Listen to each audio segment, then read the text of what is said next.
My name is Glenna Driscoll. I'm 34 years old, and at my own wedding, the only people in the room were the ones the law calls witnesses and strangers. 2 rows had been reserved on the left side of the courthouse hearing room. Aberdeen has a small one. Pale wood, a flag in the corner, a window that looks out on Main Street and the limestone bank across from it. I had written their names on little folded cards myself. Mom, Dad, Coralee, Aunt Renata. 8 chairs, all of them empty. The cards standing up straight and waiting like they had more faith than I did. My phone was in my coat pocket and it would not stop buzzing. Not calls. The family group chat. Photo after photo. A long brunch table somewhere across town. Pink balloons. A cake with a question mark on it. My sister laughing with both hands on her belly. My mother had texted the group at 9:40 that morning, 11 minutes before the clerk called my name. We'll catch the next one.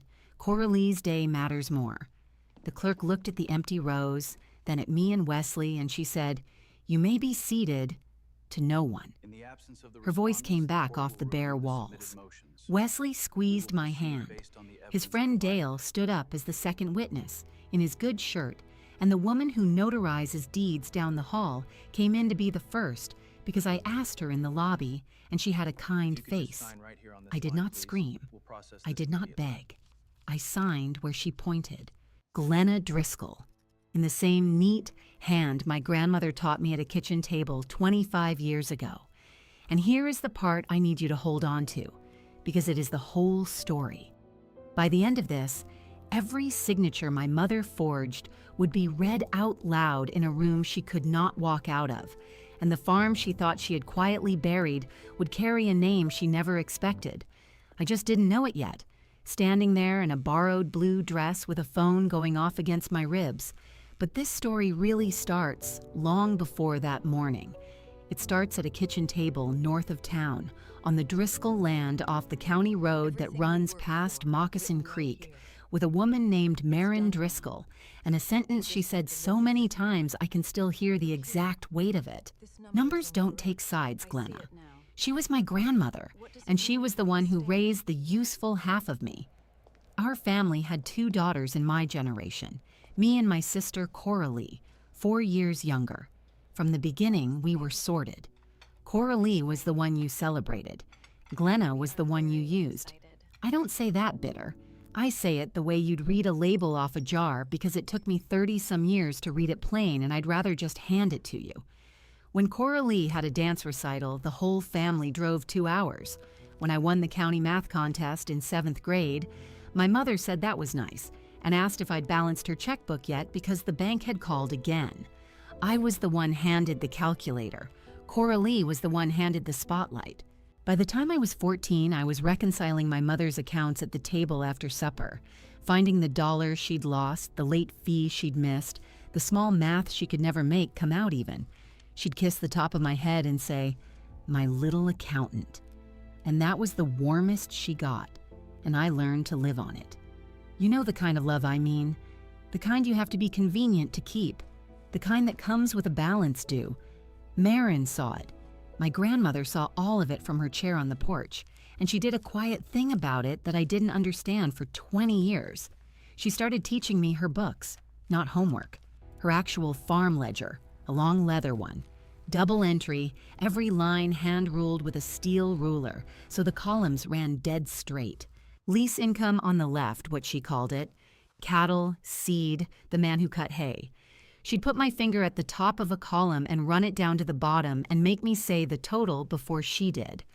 A page can't lie if you keep it honest, she told me, and it can't be argued with if you keep it neat. People will yell. Numbers just sit there. Numbers don't take sides, Glenna. That's why your mother's afraid of them. I was 9. I thought she was being funny. The farm was the pride of the family and the ache of it both. 2,000 acres of wheat and lease ground north on the county road, the White House, the red barn going soft gray at the seams, the grain elevator you could see from the highway like a thumb stuck up out of the flat. Everybody in Aberdeen knew the Driscoll place. Everybody assumed it meant money, the way people assume a big house is paid for. My mother loved that assumption more than she loved almost anything. She wore the land like a coat. She just never looked too hard at the lining. Marin died when I was 26. Quiet in her sleep, the way she did everything, and the whole county came to the VFW hall after. I cried until I couldn't see.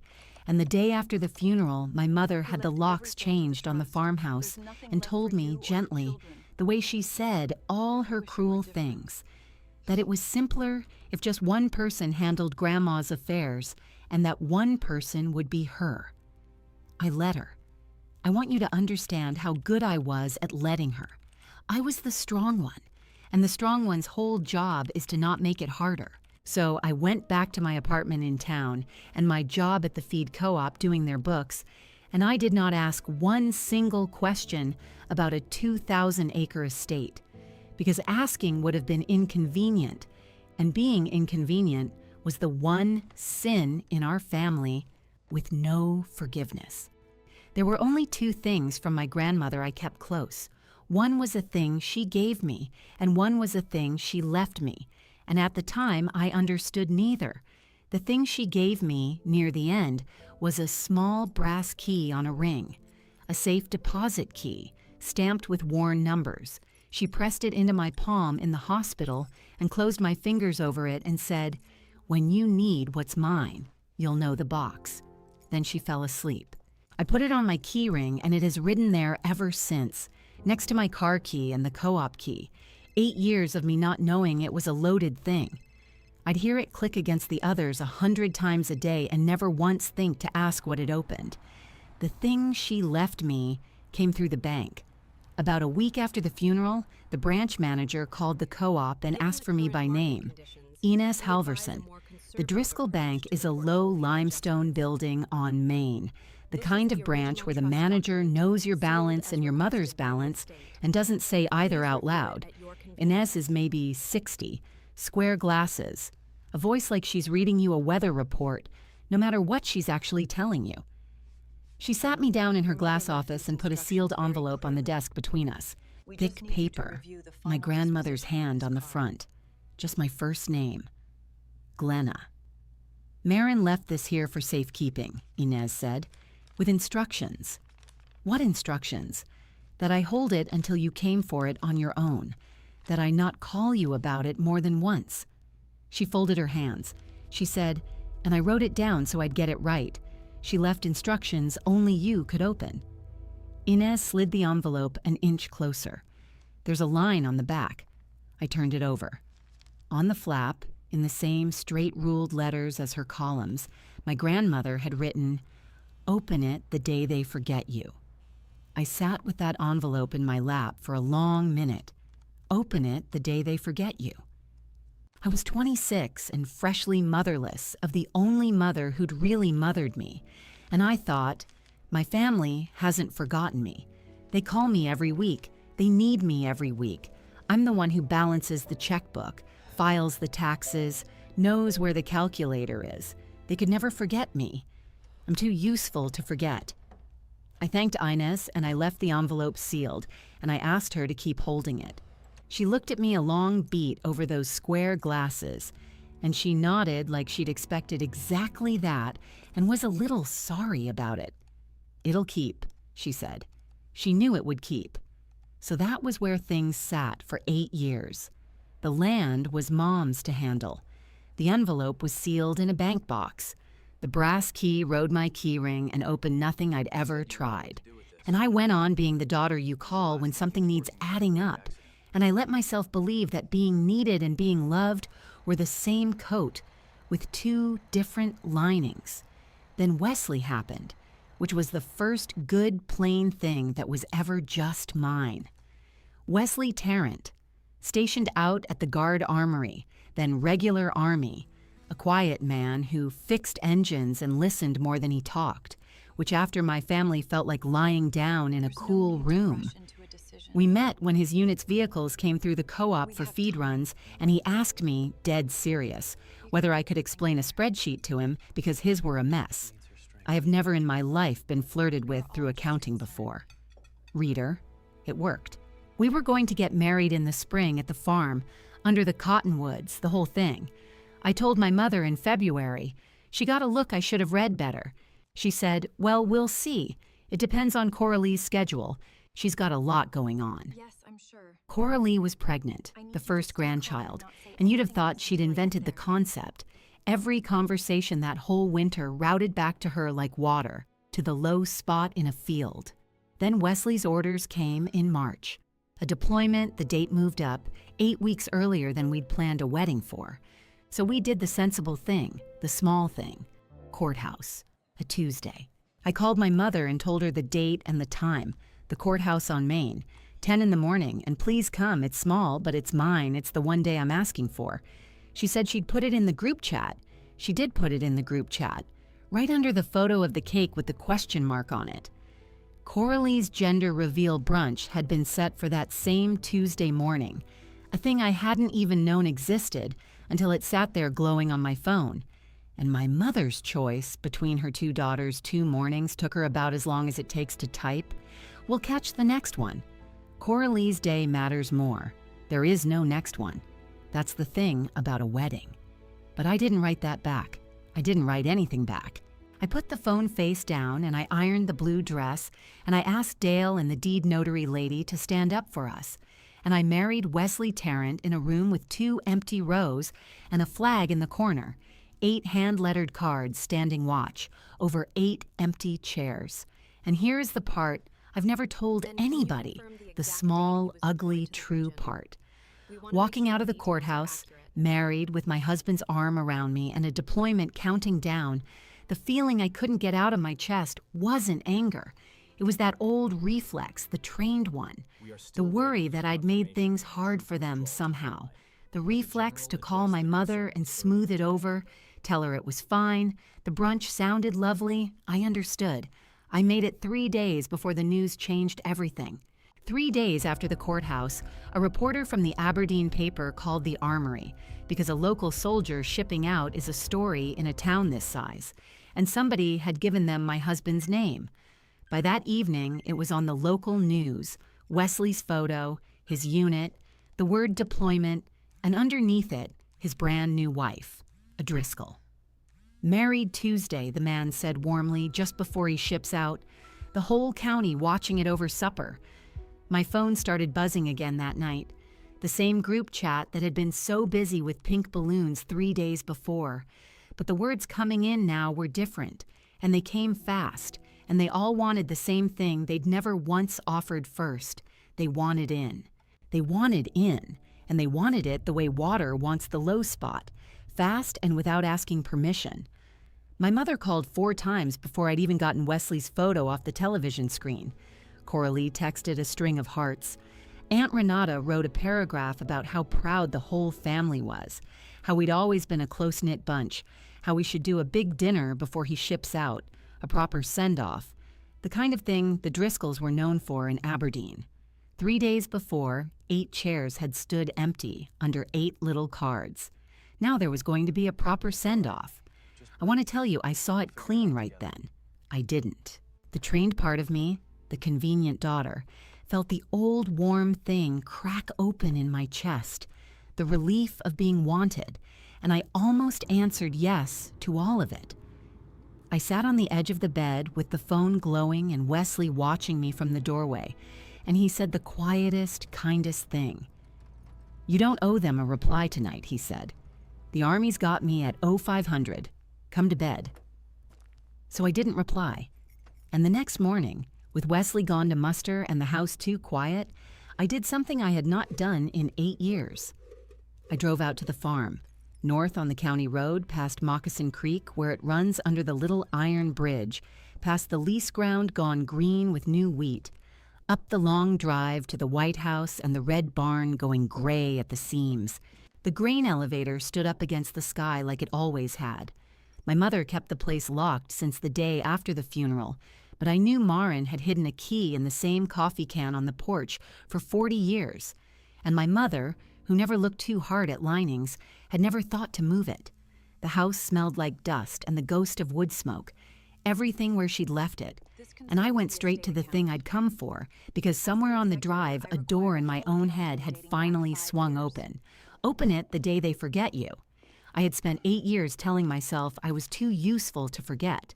But you can be useful and forgotten in the same breath. They forgot me on a Tuesday at 10 in the morning. They remembered me when a camera did. Oh, that is what forgetting looks like in a family like mine.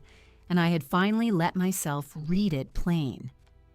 I drove back into town to the Limestone Bank on Main, and I asked Inez Halverson for the envelope. She didn't say I told you so.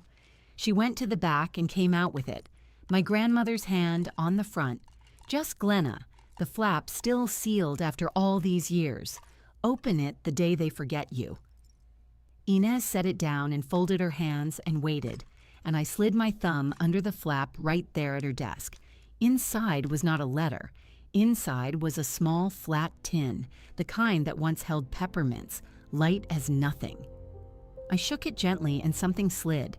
When I worked the lid off, 2 things sat in the bottom, a folded note in Moran's straight-ruled letters, and a brass key on a worn ring, twin to the one that had ridden my own key ring for 8 years, stamped with numbers I could now read. 114. The note said, "The recipe book on the shelf is not a recipe book. Read it the way I taught you, then take both keys to Inez. Numbers don't take sides, Glenna. They never did." I had the other key out of my pocket and laid against this one before I'd finished reading. A matched pair, 2 keys to 1 box. She'd given me one in a hospital bed and closed my fingers over it, and she had locked its twin in this bank against the day I'd come for it on my own, so that no single hand, not even mine in a weak moment, could open the thing alone. That was Marin. She built the lock so the truth could only come out when I was ready to carry it. I looked up at Inez. "Box 114. I'll need both keys and your signature," she said, and there was something in her weather report voice that had warmed by half a degree. "When you're ready, not before." I wasn't ready, not yet. There was a book to read first. I drove back out to the farm that same afternoon, and I stood in front of my grandmother's kitchen shelf, the one above the bread box, and there it was, where it had sat my whole childhood. A fat book with a cracked cloth cover, the spine worn pale and pressed into the front in faded gold the words, "Favorite Receipts." A recipe book. I had dusted around it 100 times as a girl. My mother had walked past it 10,000, hidden in the one place nobody in our family would ever look, which was anywhere that smelled like work in the kitchen and offered nothing to show off.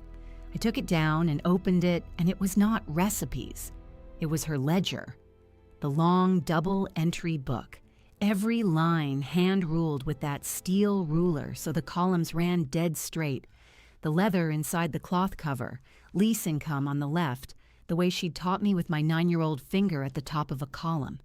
She had wrapped her truest book in a cover that said women's work so it would survive a family that despised exactly that. I sat down at her table, the same table, and I started to read the way she taught me. Top of the column, run it down, say the total, and the totals did not say what my family said. For years, my mother had told everyone the farm barely broke even. Drought years, low wheat, the cost of the man who cut hay, the elevator fees, the pride of the family and the ache of it both, she'd say, shaking her head, the land that ate every dollar it made. I had believed it because I'd never been allowed near the numbers, and the convenient daughter does not ask.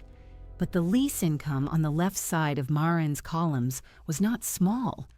The Driscoll land sat on 2,000 acres, and a good portion of it was leased, and the checks that came in for that lease, year over year, ran to real money, substantial money, the kind of money that does not break even and does not eat itself. The land had been making a steady, honest living the whole time, ruled out in straight lines by a woman who'd been gone 8 years. So where had it gone? I did the only thing I know how to do. I reconciled. I took Marin's ledger, and I went back to Inez. And because the accounts were Driscoll accounts, and because Inez had been waiting 8 years for somebody to finally ask, she pulled the bank's records and sat me in the glass office and let me work. Marin's left column against the bank's deposits, her right column against the withdrawals, line by patient line, the way I balanced the co-op books to the cent, the way I mocked for at every family dinner, the penny counter, the little accountant. The lease checks came in. They matched Marin's left column to the dollar. And then, going out the other side was a long, quiet column of withdrawals that Marin had never written. Because Marin was dead, transfers and counter checks routed out of the farm account month after month, and when I followed where they landed, they did not land on seed or hay or the elevator. They landed in my mother's personal account. And out of my mother's account, over and over, they landed on Coralee, a car, a down payment on the house in town with the good kitchen, a wedding that the whole family drove 2 hours for, a nursery lately, painted and furnished, balloons and a cake with a question mark on it. The farm had been quietly feeding one daughter's whole bright life for 8 years and starving the other of even the knowledge it existed. I should have felt the floor go out. Mostly what I felt was the cold, clean click of a column finally balancing. Numbers just sit there. They don't take sides. They were not taking my mother's side anymore, and they had never really been able to. But I needed to be sure it was her hand. A withdrawal isn't a forgery just because you don't like where it went. So I pulled the signature cards, the ones the bank keeps, and I started matching the signed checks against them, and that was when the second cold thing happened. The signatures on the checks said Glenna Driscoll. Marin had been gone 8 years, and here was her name, signed in ink, authorizing transfers on checks dated long after the VFW haul and the whole county coming to say goodbye. Somebody had been signing my dead grandmother's name, not badly either. Whoever did it had studied the hand, the straight up and down of the capital M, the way she crossed her sevens like a European, studied it well enough to fool a teller who wasn't looking hard, in a town where nobody looks hard at a Driscoll check. I kept matching.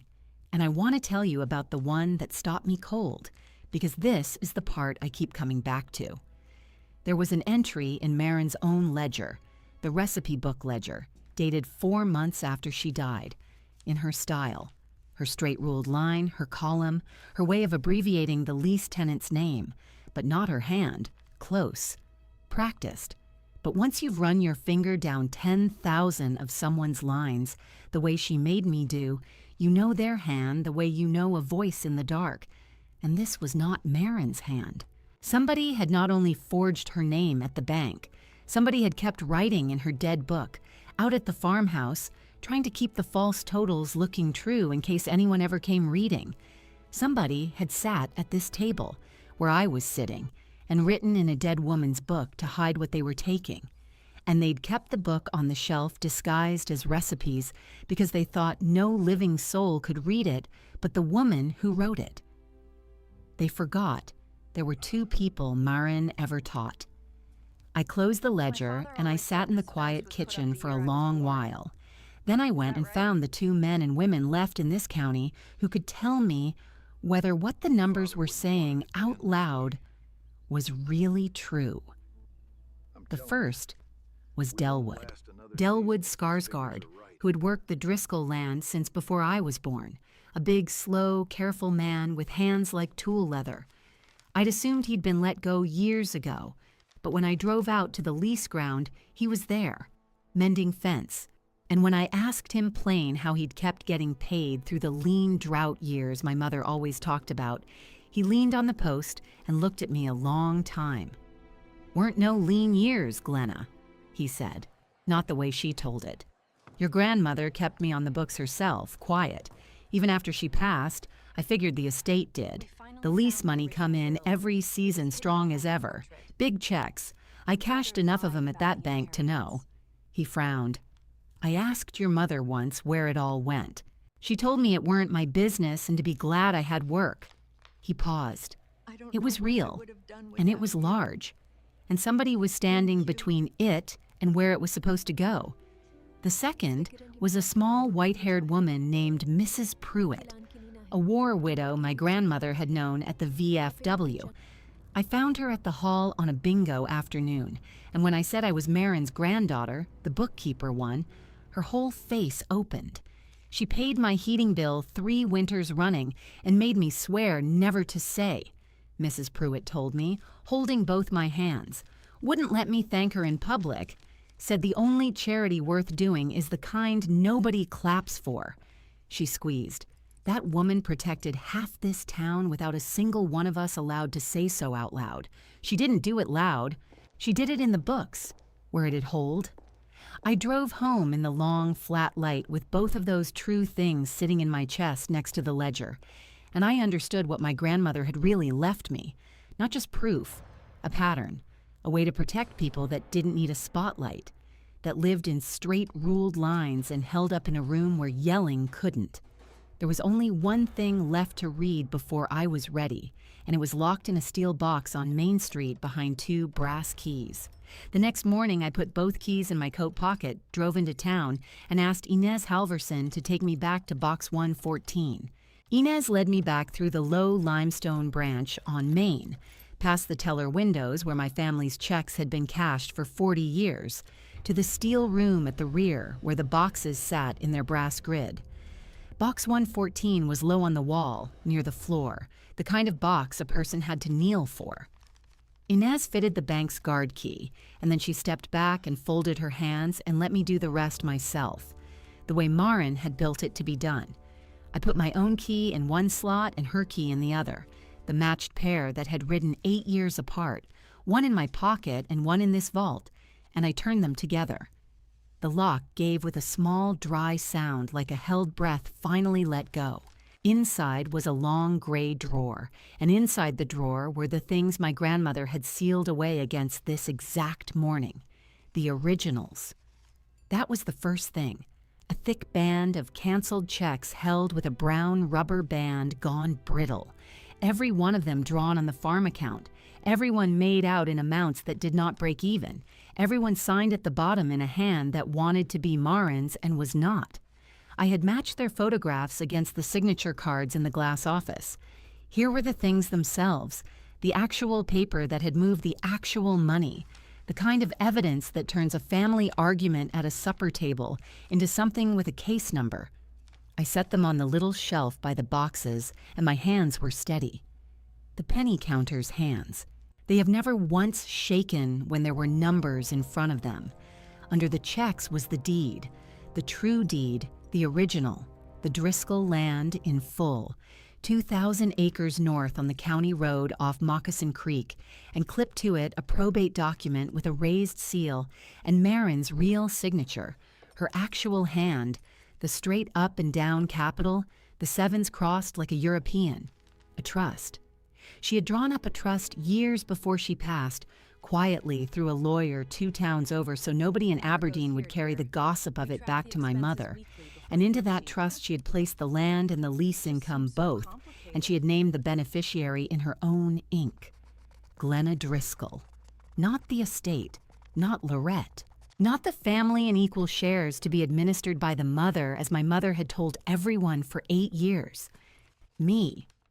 She had put the farm in my name and locked the proof of it in a box that could only be opened by 2 keys she had set 8 years and 40 feet apart so that the truth could not surface until I came for it myself, ready, on a morning of my own choosing.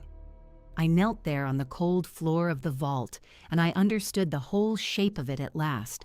She had not just left me proof of what was being taken. She had left me the thing itself. The convenient daughter, the one handed the calculator while her sister was handed the spotlight, had been the sole heir the entire time, and the woman doing the taking had been spending a fortune that, on paper, in the only place that holds, had never once belonged to her. And then I found the last thing, and the last thing was the one that changed it from a sorrow into a reckoning. Folded against the back of the drawer was a document I had not put there, and Marin could not have, because it was dated this spring, 8 years after she passed. A clean county form, notarized, filed with Brown County Probate, an affidavit, my mother's signature at the bottom, her real one this time. No forgery needed, a woman signing her own name to her own words. And the words swore, under oath, before the seal, that her daughter Glenna Driscoll was estranged from the family, was unfit and unstable, had cut all ties and abandoned her people, and on those grounds petitioned the court to set aside any claim that daughter might have to the Driscoll estate and to vest administration of the land and its trust in the mother, Lorette Driscoll, as sole and rightful steward. She had filed it 3 weeks before my wedding. She had sat in a county office and sworn me estranged and unfit at the very moment she was planning to skip my courthouse wedding for a brunch with pink balloons. She had needed me erased on paper because she had finally felt the land slipping, felt the lease money she had grown to think of as hers, felt the farm she was draining standing 2 payments from the kind of trouble that takes a place out from under a family, and she had reached for the trust to plug the hole. To take it, she first had to make me disappear, and to make me disappear, she had to put her own true name on a sworn lie and walk it into a courthouse and hand it to a clerk. I want to tell you what I felt kneeling there. It was not triumph. It was the cold, clean click of the last column balancing, the one I had been missing. Because an affidavit like that does not sit quietly in a drawer. An affidavit like that gets served. A copy of it had been mailed to the bank because the trust was held here. And that was how Inez Halverson had come to be holding it. And that was the real reason she had told me, in her flat weather report voice, that the sealed envelope was finally ready. My mother, reaching to seize the trust, had filed a document that the bank was legally bound to act on. And the moment a bank is asked to hand over a trust on the strength of a sworn affidavit, the bank looks at the account, the whole account, 8 years of it. Every check, every signature, every transfer routed out to a daughter who was not unfit and was not estranged, only quiet. She had reached for the poison cup herself and lifted it to her own mouth. The very paper she filed to take the land was the paper that would open the books she had spent 8 years forging shut. I gathered it all, the checks, the deed, the trust, the affidavit, and I stood up off the cold floor, and Inez was watching me with something that, on her, passed for gentleness. "You understand what you're holding," she said. It was not quite a question. "I understand all of it," I said. "I want to know what I'm allowed to do with it."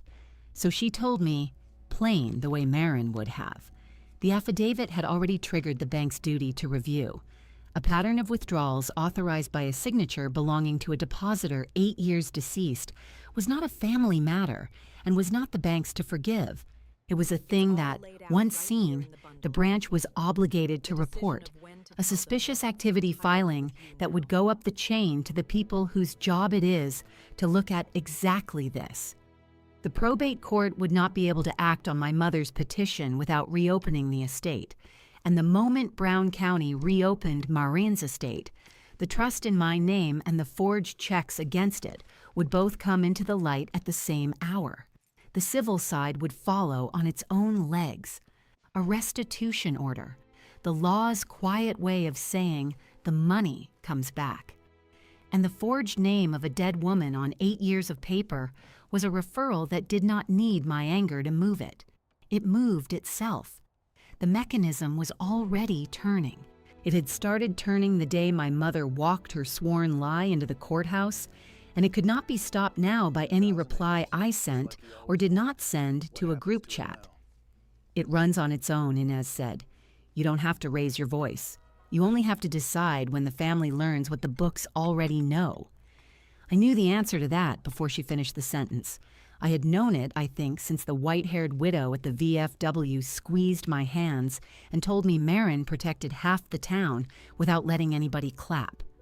There is a way to do this that needs a spotlight and a way that does not, and I had been raised by the woman who chose the second way and ruled it out in straight lines so it would hold.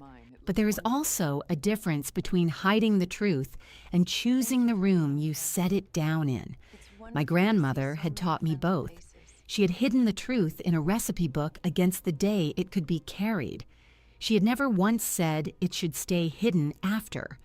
The room chose itself, too, because 3 days after the box, the family threw the send-off, the proper send-off. the one Aunt Renata had promised in her paragraph about how close-knit the Driscolls had always been. They held it at the White House and the red barn going gray at the seams, the same farm whose lease money had paid for the car and the down payment and the wedding and the nursery, though not one of them knew to feel the weight of standing on that particular ground. There were folding tables in the yard and a banner my mother had ordered, gold letters on blue, the kind of thing the Driscolls were known for in Aberdeen. There was a cake, a real one this time, with Wesley's unit and a flag and his name spelled right.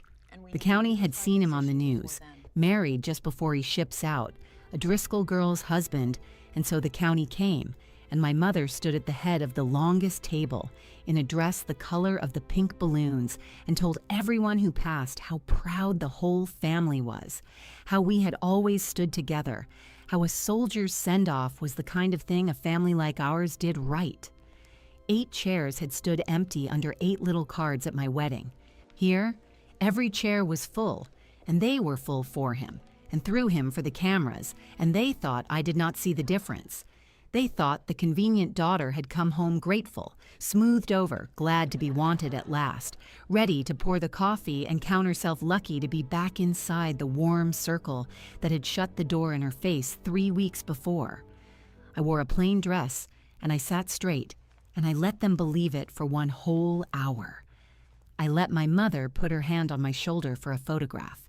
I let Coralee show me the nursery on her phone, the question mark cake, the painted walls, and I told her it was beautiful, and I meant it, because none of this was the child's doing, and the child had never chosen any of it. I let Aunt Renata tell me how good it was to have the family whole. I poured the coffee.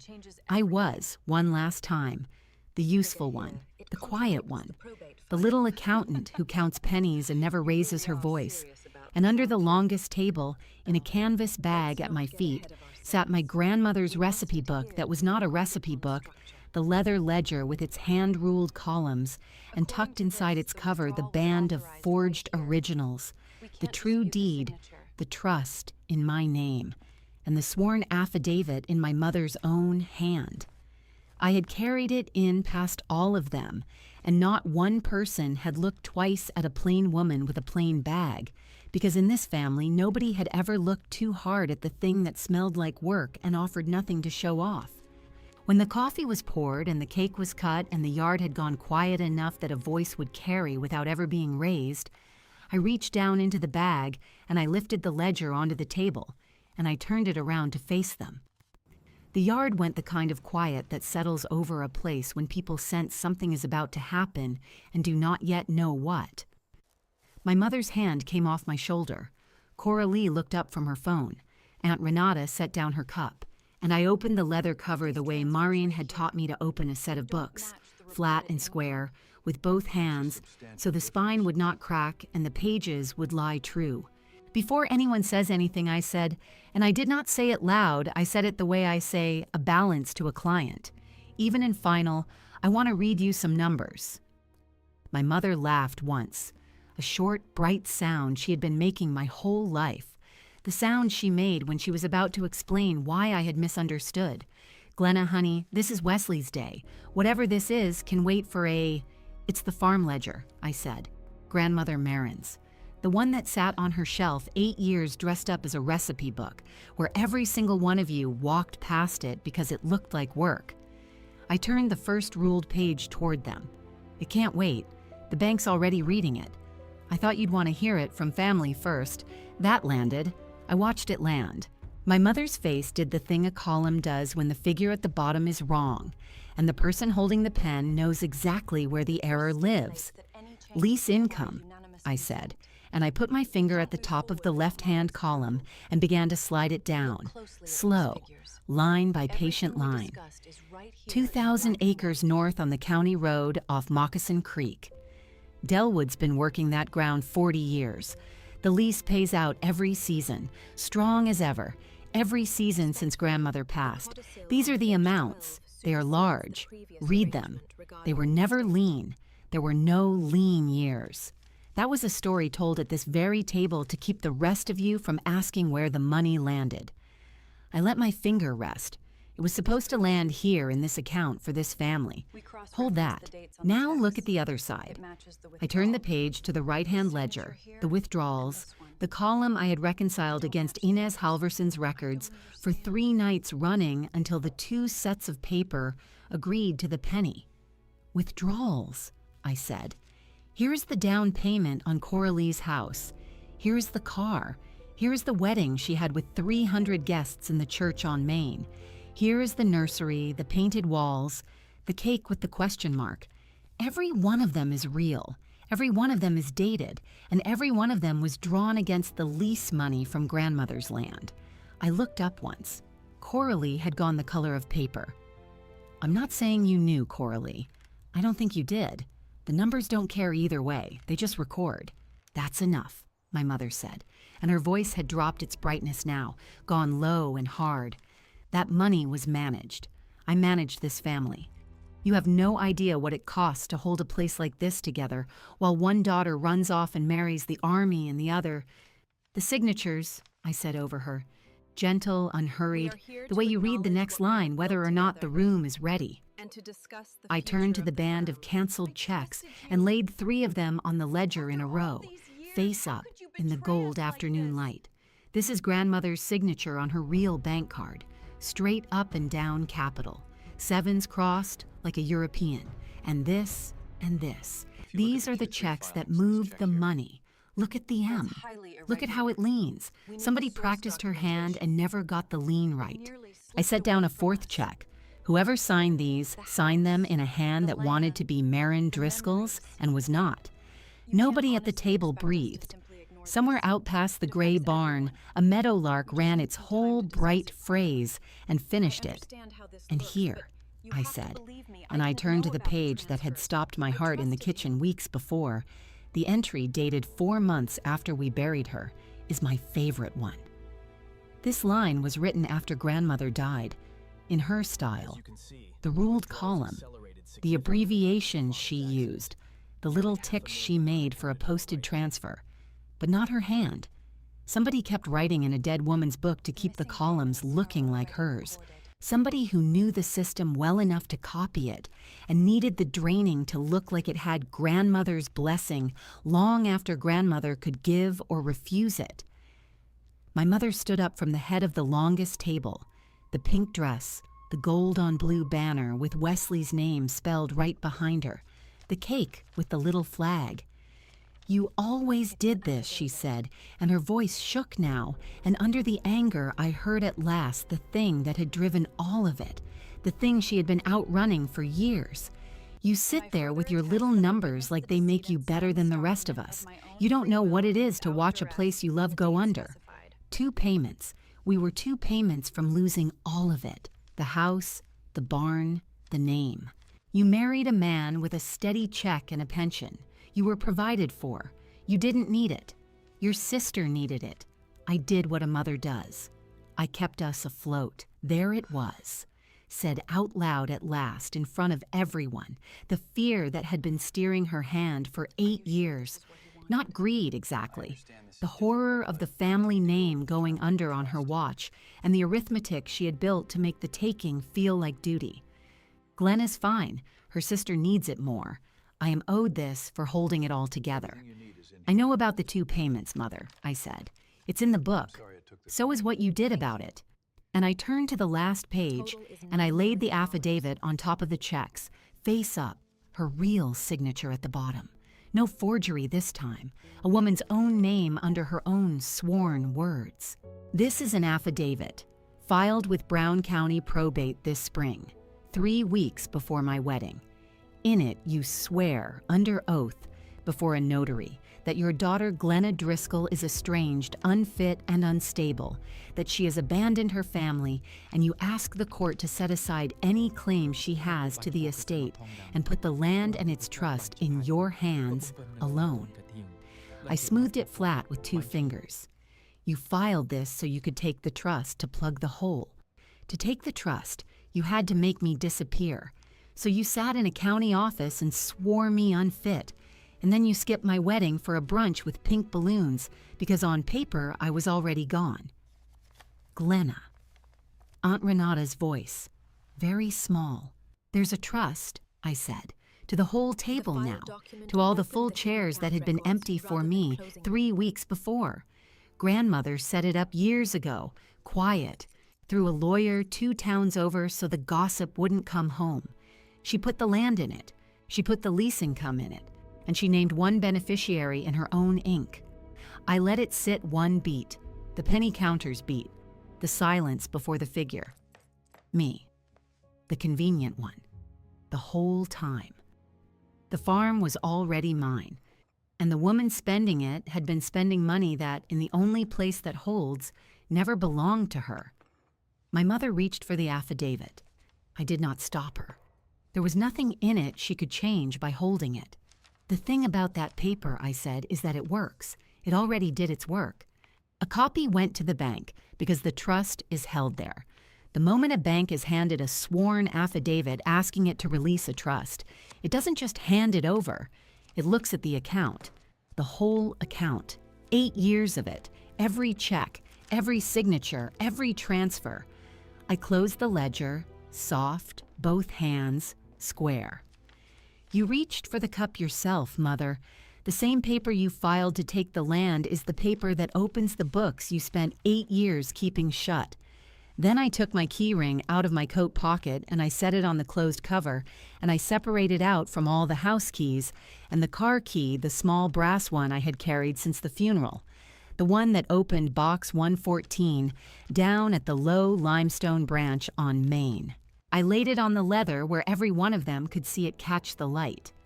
"Numbers don't take sides, Mother," I said, and I did not feel triumph. I felt a small, clean warmth move up through my chest and settle, the way the last column feels when it finally agrees with the first. I did not raise my voice.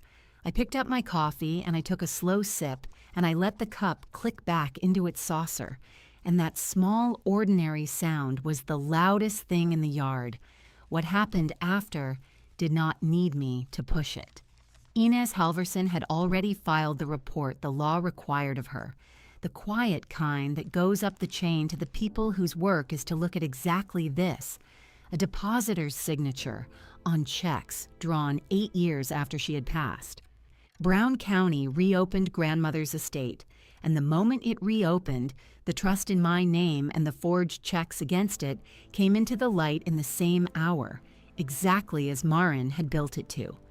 The probate court could not act on my mother's petition without the audit, and the audit answered the petition itself. What followed came on its own legs, a civil order for the money to come back, restitution, the law's patient word for setting the columns right, and a referral on the forged name of a dead woman that moved without any anger from me at all. My mother never had to be shouted at. The books did the speaking in straight ruled lines, in a room she could not walk out of. And then I did the one thing none of them expected, the thing that was the whole point the thing misses. Pruitt had shown me at the VFW without knowing she was showing me anything. With the trust restored to my name and the land made mine in full, I drove to the lawyer 2 towns over, the same one Grandmother had used, and I signed the Driscoll farm into a new protective trust. I named the beneficiary in my own ink, Coralee's child, the baby whose brunch had emptied my wedding, the baby who had chosen none of it, the question mark on a cake. The land would be held safe and could not be drained or borrowed against or signed away by anyone.